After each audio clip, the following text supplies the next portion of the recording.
O, saan ako? Si Kyle. Kyle, saan ka ba? Ano bang gagawin ni Kyle?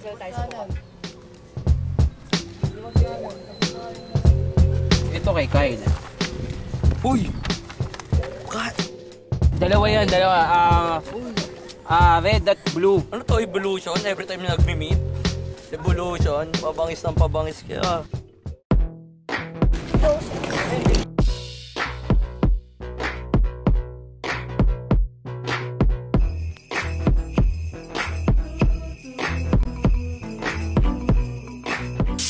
Kasi yun yung pinaka dun nga nagsimula yung hip hop. Siya yung pinaka tinuturing namin nag-umpisa ng hip hop sa Pilipinas. Actually din siya, parang kasama rin namin siya pag yun sa Mega Mall kasi actually yung gang namin tambay talaga sa Mega Mall. So more on talaga doon kami nagpo-focus na puro gangster, puro hip hop sa Mega Mall. So si Francis tumatambay din siya doon, kaya nung nalaman namin nung nangyari sa kanya, kaya kami nag-decide na magbigay ng tribute para sa kanya.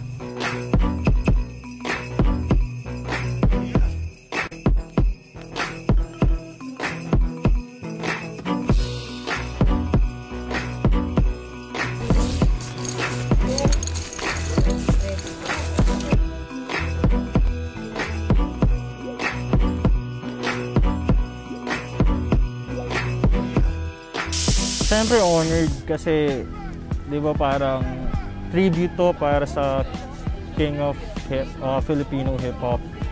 Talagang this will go down to history na at least ako ngayon ko lang nalaman na ganun pala na-appreciate na tao si Francis M. Tapos isa ka sa mga gumawa ng tribute para sa kanya, sa mural na to. Siyempre fulfilled.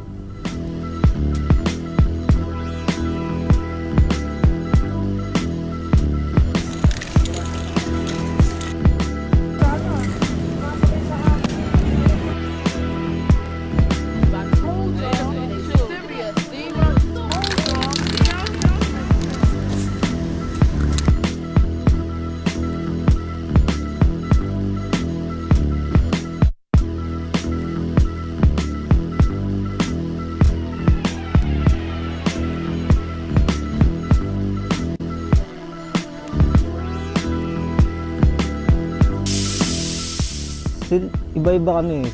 Mayroon talaga nagle-letters talaga, tapos mayroong characters.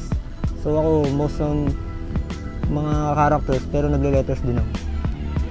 Inspiration talaga kasi si Francis M sa akin. Siya nag-introduce sa akin ng Pinoy rap, Pinoy hip hop. Siya talaga aking. Kasi idol ko talaga yan.